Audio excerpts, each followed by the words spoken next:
कहानी की शुरुआत में ब्लांश नाम की एक औरत को दिखाया जाता है जो बहुत ही परेशान लग रही है। दरअसल वो अपनी कहानी किसी को सुनाने जा रही है और अपने पास्ट को याद करके वो बहुत खौफजदा भी है, क्योंकि ऐसा उसके साथ पहली बार हुआ है।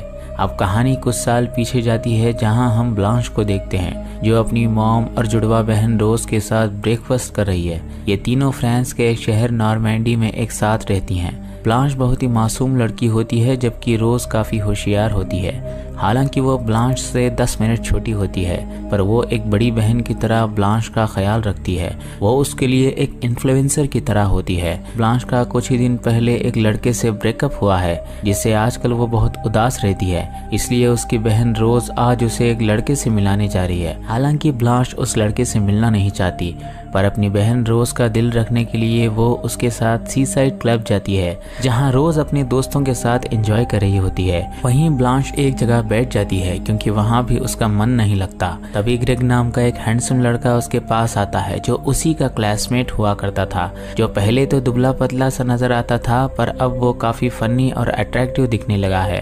और ब्लांश भी उसके इस ट्रांसफॉर्मेशन से काफी इम्प्रेस हो चुकी है। वो उससे पूछता है कि तुम यहाँ किसके साथ आई हो।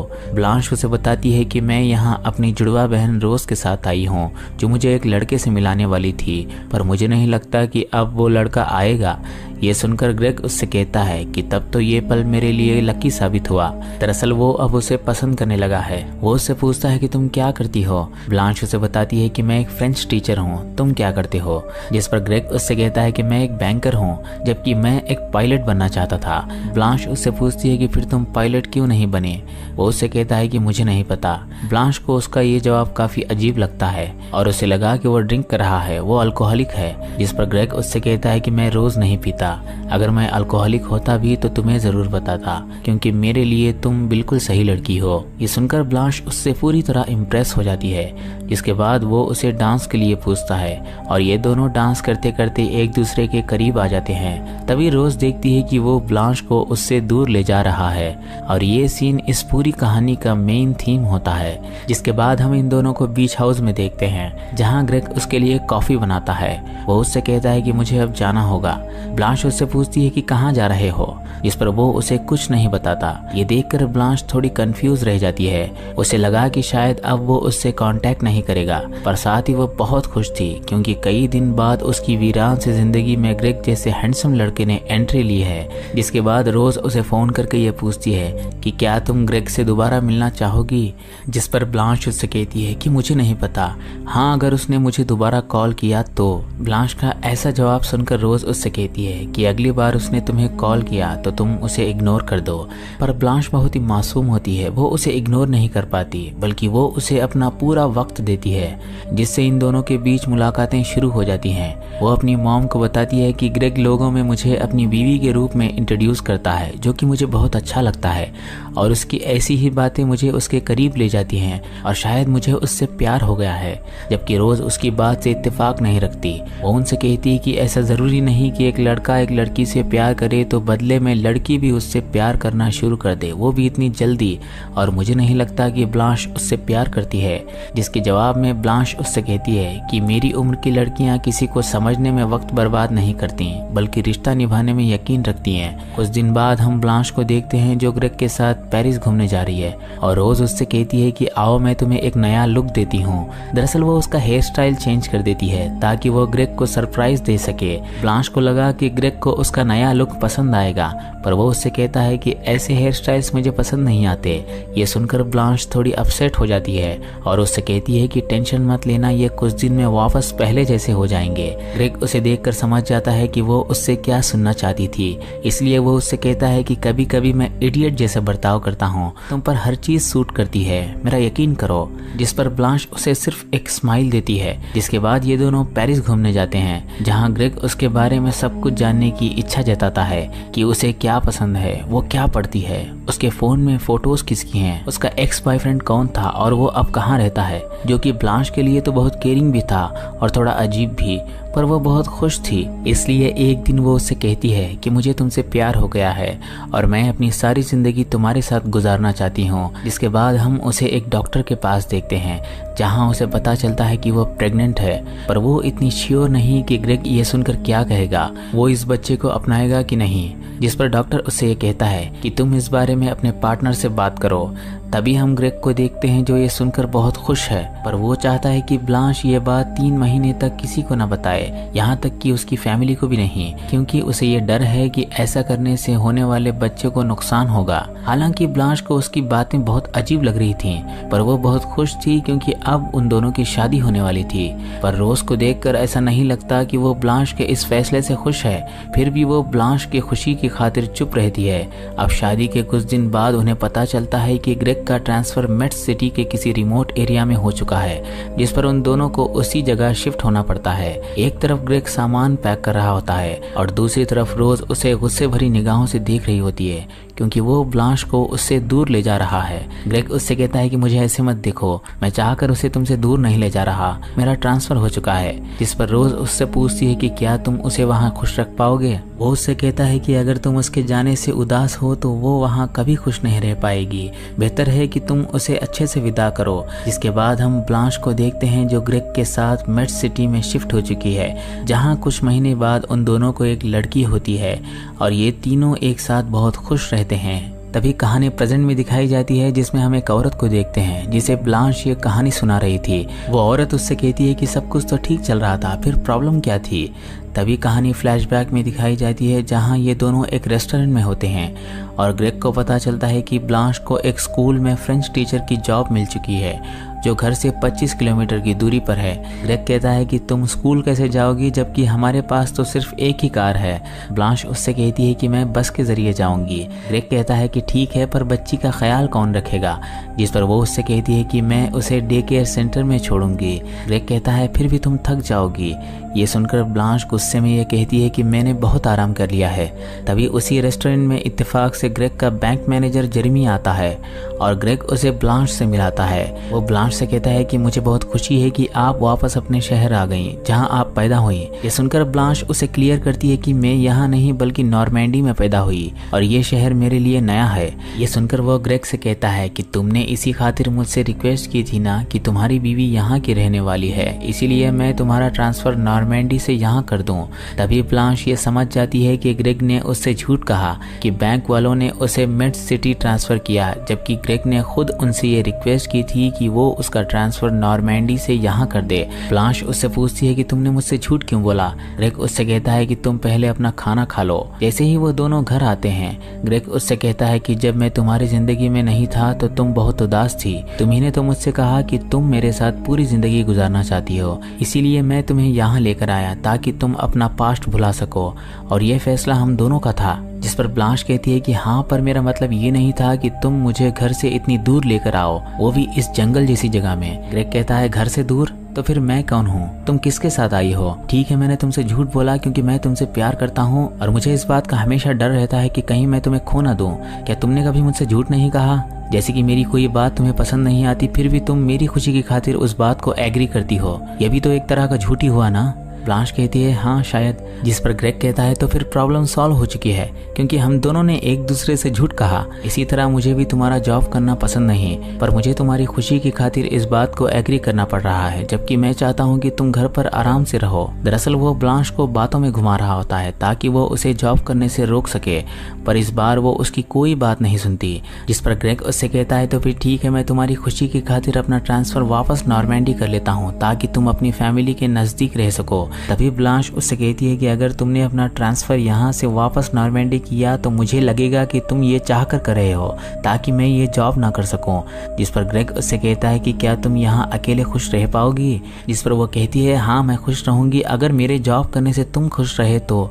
इसके बाद इन दोनों का झगड़ा खत्म हो जाता है और ये दोनों कई दिन बाद एक दूसरे के करीब आते हैं, जिससे ब्लांश दूसरी बार प्रेग्नेंट हो जाती है। इसी तरह 7 साल गुजर जाते हैं और इनके बच्चे भी बड़े हो जाते हैं, पर ग्रेग अभी भी वैसी ही हरकतें कर रहा होता है। वो चुपके से उसके लेटर्स पढ़ रहा होता है। उसे फोन करके पूछता है कि वो किसके साथ बैठी है। उन दोनों की बातें कोई सुन ना ले, इसलिए वो उसे अकेले में बात करने को कहता है। इसी दौरान ब्लांश की मॉम उसे क्रिसमस के दिन अपने घर बुलाती है, पर वो उससे कहता है कि मैं तुम्हें नहीं ले जा पाऊंगा, मुझे बहुत काम है, हम अपना क्रिसमस यहीं मनाएंगे। जिस पर वो रोज को ये मैसेज देती है कि वो नहीं आ पाएगी। उसी रात वो उसके करीब आने लगता है, पर ब्लांश उससे नाराज होती है, इसलिए वो पलटकर सो जाता है। फिर अगले दिन वो उसे कॉल करता है, पर वो क्लास में होती है, इसलिए वो उस कॉल को नहीं ले पाती।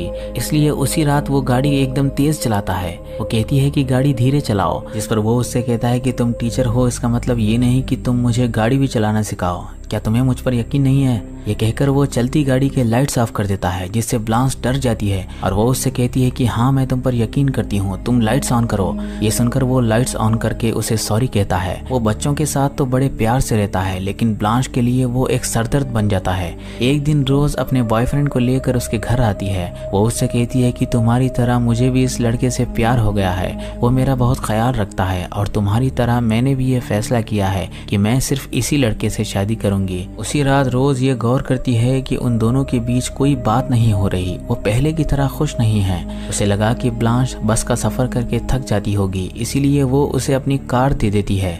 ये देखकर ग्रेग परेशान हो जाता है। जब भी वो घर से निकलती है, ग्रेग को लगता है कि वो उसे छोड़कर हमेशा के लिए जा रही है। यहाँ से वो बहुत कंट्रोलिंग हो जाता है। वो उस पर बेवजह चिल्लाता है। उसकी दोस्त की बर्थडे पार्टी में वो उसका पीछा करता है कि वो कहाँ जाती है और किससे मिलती है। वो उसके खर्चों पर भी पाबंदी लगा देता है कि वो कार में इतना डीजल क्यों भरती है और इतना डीजल आखिर जाता किधर है। वो उससे हर चीज की रसीद मांगना शुरू कर देता है, जिससे उसकी जिंदगी जैसे अंडों के छिलकों पर चलने जैसी हो चुकी थी, जहाँ हर कदम की आहट सुनकर वो उसकी जासूसी करता है। यहाँ तक कि वो उसके स्कूल पहुंच जाता है और उसे वहाँ देखकर ब्लांश की दोस्त ये समझ जाती है कि वो अपनी बीवी पर शक करता है। एक दिन उसकी बेटी स्टेला उसे रोते हुए कॉल करती है, जिस पर वो जल्दी से घर आती है। वो देखती है कि बच्चे डर के मारे एक कमरे में छुप गए हैं और ग्रेग भी सहमा हुआ उससे मुंह छुपा रहा है। वो पहले तो उससे माफी मांगता है और फिर उसे बताता है कि जब मैं बच्चों के साथ था तो हमने रेडियो पर सुना कि एक हस्बैंड अपनी वाइफ को हरास करता था, तो उसके बच्चों ने कहा कि वो सिर्फ उनकी माँ के साथ रहेंगे, उन्हें ऐसे बाप की जरूरत नहीं है। उस बाप की जगह मैंने खुद को महसूस किया और अपने बच्चों पर भड़क उठा कि शायद वो भी उसे छोड़कर चले जाएंगे। इसी पल मुझे एहसास हुआ कि मैं भी तुम पर शक करता हूँ और मैं वादा करता हूँ कि मैं चेंज हो जाऊंगा, पर मैं ये जानना चाहता हूँ कि तुम इतने दिन ये सब क्यों सहती रही। तुमने मुझे ये एहसास क्यों नहीं दिलाया कि मैं तुम्हारे साथ गलत किया करता था। जिस पर ब्लांश उससे कहती है कि अगर मैं तुम्हें ये बता देती तो तुम उस वक्त भी वैसे ही पागल हो जाते जैसे कि अब हो चुके हो, यही सोचकर कि तुम मेरे साथ क्या गलत कर रहे थे, जबकि तुम्हें खुद अब इस बात का एहसास हुआ है। ये सुनकर ग्रेग उससे कहता है कि अगर तुम मुझसे जरा सा भी प्यार करती तो तुम मुझे बताती कि मैं क्या गलत कर रहा हूँ, और मुझे सबसे ज्यादा नापसंद तुम्हारी खामोशी है जिसे मैं कभी समझ नहीं पाता, और इसी तरह तुम खामोश रही तो मैं एक दिन जानवर बन जाऊंगा और तुम मुझसे कभी प्यार नहीं कर पाओगी। इसी पल ब्लांश को ये एहसास होता है कि उसने ग्रेग से शादी करके कितनी बड़ी गलती कर दी। उसे इस बात का रिग्रेट होता है, पर वो शर्मिंदगी के डर से ये बात अपनी बहन को भी नहीं बताती और अब वो अपने फैसले के बोझ तले दब चुकी है। अब ये दोनों कई दिन तक एक दूसरे से बात नहीं करते, जिससे ब्लांश बहुत अकेली पड़ जाती है। ऐसे में वो अपना दिल बहलाने के लिए एक सोशल साइट का सहारा लेती है और उसकी पहचान डेविड नाम के एक आदमी से होती है, जिसकी हर बात ब्लांश के लिए पोइट्री की तरह लगती है, जो उसकी हर बात का जवाब एक पॉजिटिव वे में देता है, जिससे उसके अंदर थोड़ी हिम्मत आती है। और इसी हिम्मत के साथ एक दिन वो डेविड से कहती है कि मैं एक बार तुमसे मिलना चाहती हूँ। दरअसल वो इस अकेलेपन से तंग आ चुकी थी, वो खुद को इन मसलों से आज़ाद करना चाहती थी। अब जिस दिन वो डेविड से मिलने जा रही थी, उसी दिन ग्रेग उसे कॉल करके ये कहता है कि मैं तुमसे मिलकर सारे झगड़े खत्म करना चाहता हूँ। जिस पर ब्लांश उससे कहती है कि इस वक्त मैं अपनी दोस्त के साथ लंच पर जा रही हूँ, हम रात को बात करेंगे। अब वो जल्दी से तैयार होने लगती है, तभी पीछे से ग्रेग आता है, जिस पर वो डर जाती है। दरअसल उसके दिमाग में ग्रेग का डर इस कदर बैठ चुका था कि उसे लगने लगा कि उसके हर मोमेंट पर ग्रेग की नजर है। जिसके बाद वो डेविड से मिलने के लिए निकल पड़ती है। उसके चेहरे पर खुशी और डर दोनों साफ नजर आते हैं। आखिरकार वो उस जगह पहुंच जाती है जहां डेविड रहता है, जो कि एक रिमोट एरिया होता है। डेविड उसका बहुत अच्छे से वेलकम करता है, उसे जंगल की सैर कराता आता है, उसे आर्चरी सिखाता है, जिससे इनके बीच नज़दीकी बढ़ने लगती है। इसी दौरान ब्लांश उससे कहती है कि तुम रियल में और भी ज़्यादा अच्छे लगते हो। तभी ये दोनों एक दूसरे को किस करते हैं, पर इन दोनों को ये एहसास होता है कि ये गलत कर रहे हैं। ब्लांश उससे कहती है कि मुझे जाना होगा वरना सब कुछ बर्बाद हो जाएगा। डेविड उसकी बात मानकर उसे छोड़ने के लिए जाता है। तभी ब्लांश का मन बदल जाता है और वो वापस उसकी तरफ लौट आती है। ये दोनों एक साथ क्वालिटी टाइम स्पेंड करते हैं, जिससे ब्लांश कुछ घंटों के लिए सारी परेशानियों से फ्री हो जाती है। वो उधर रुकना तो चाहती है, लेकिन घर पर बच्चे उसका इंतजार कर रहे होते हैं, इसलिए वो वहाँ से निकल आती है। जिन कपड़ों को पहनकर वो डेविड से मिली थी, उन कपड़ों को वो गैस स्टेशन के एक डस्टबिन में डाल देती है। अब घर आकर वो बच्चों से मिलती है। बच्चों से उसे पता चलता है कि ग्रेग उससे बहुत नाराज है और उसने बच्चों को ये बताया कि वो और ब्लांश अलग होने वाले हैं। ब्लांश उससे कहती है कि ऐसा कुछ नहीं होगा, जिसके बाद ग्रेग उससे पूछता है कि तुम कहाँ गई थी। वो उससे कहती है कि मैं स्कूल में कुछ ज़रूरी पेपर्स चेक कर रही थी, जिसके बाद मैं एक लंबी वॉक पर गई। ग्रेग कहता है ठीक है चलो मैं तुम्हारी बात मान लेता हूँ। जिसके बाद वो उसे हक करके उसके बाल देखता है, जो अभी भी थोड़े गीले और महक रहे होते हैं। फिर वो उसके कपड़े सूंघकर समझ जाता है कि वो नहा के आई है। वो गुस्से में तोड़फोड़ करने लगता है और उससे पूछता है कि तुम किसके साथ थी। ब्लांश उसे कई बार ये बताती है कि मैं जंगल में एक लंबी वॉक पर गई थी ताकि हमारे रिश्ते के बारे में सुकून से सोच सकूं। ग्रेग कहता है अगर तुम सच कह रही हो तो बच्चों की कसम खाओ। वो कहती है कि इसमें बच्चों को इन्वॉल्व मत करो, इससे उनकी सेहत पर असर पड़ेगा। जिस पर ग्रेग कहता है कि तुम्हारे झूठ बोलने से इस रिश्ते पर जो बुरा असर पड़ने वाला है उसका क्या? मेरे अंदर क्या कमी रह गई जिससे तुमने मेरे साथ ये किया? मैंने कभी तुम्हें चीट नहीं किया और ना ही तुम पर कभी हाथ उठाया। सच तो ये है कि तुम अपने बॉयफ्रेंड के साथ सोकर आई हो। ये कहकर वो उस पर स्पिट कर देता है। वो दिन में तो नॉर्मल रहता है, पर रोज रात को उसे जगाकर लगातार ये पूछ रहा होता है कि उस आदमी का नाम क्या है, वो कहाँ रहता है और तुमने उसके साथ कितना वक्त बिताया। इसी तरह रोज जागने के कारण ब्लांश का सर दुखने लगता है और नींद की कमी के कारण वो एक दिन क्लास में गिर जाती है, जिसके बाद वो कुछ देर स्टाफ रूम में सो जाती है। फिर जैसे ही वो घर आती है, ग्रेग दोबारा से उसे पूछने लगता है कि वो किसके साथ थी। आखिरकार तंग आकर वो उसे बता देती है कि हाँ मैंने तुम्हें चीट किया, अब मुझे सोने दो। ये सुनकर वो उस आदमी का नाम पूछता है। वो डेविड के बारे में उसे बताना नहीं चाहती, इसलिए वो सिर्फ उससे इतना कहती है कि वो कोई ट्रकर था। वो खींचता हुआ उसे नीचे ले आता है और मैप दिखाकर उससे पूछता है कि बताओ तुम उससे कहाँ मिली थी। अगर वो कोई स्ट्रेंजर था तो तुम मुझे कॉल करके बता दी कि तुम देर से आ रही हो, पर तुम्हारा फोन तो कई घंटों तक बंद था। ब्लांश कहती है कि इससे क्या फर्क पड़ता है कि वो आदमी कौन था, मैं तुम्हारे साथ खुश नहीं थी इसलिए मैंने तुम्हें चीट किया। जिस पर ग्रेग उससे कहता है कि अगर तुम चाहती हो कि हम साथ रहें तो तुम्हें उसका नाम बताना पड़ेगा। ये समझकर कि शायद सच बताने से वो उसे परेशान करना छोड़ देगा, वो उसे डेविड के बारे में बता देती है। पर वो यहाँ भी नहीं रुकता, वो उसके साथ जानवरों जैसा बर्ताव करने लगता है। वो उससे पूछता है कि तुम उसके साथ कैसे सोई थी, ऐसे या फिर वैसे, कैसे बताओ मुझे। इस पॉइंट पर ब्लांश को लगा कि ग्रेग उसे जीते जी ही मार देगा, इसलिए वो पैरासिटामोल का पूरा डिब्बा खा जाती है। जिसके बाद हम उसे हॉस्पिटल में देखते हैं, जहां ग्रेग उससे कहता है कि तुमने ये हरकत करने से पहले बच्चों के बारे में क्यों नहीं सोचा। जिस पर वो उससे माफी मांगती है कि शायद अब वो उसे परेशान नहीं करेगा, पर वो उसे वहाँ भी नहीं छोड़ता। दरअसल उसे डर है कि कहीं वो उसके बारे में किसी को बता ना दे, इसलिए वो उसके आसपास ही रहता है। डॉक्टर उससे इस हरकत के बारे में पूछता है, पर वो डर के कारण उसे बता नहीं पाती।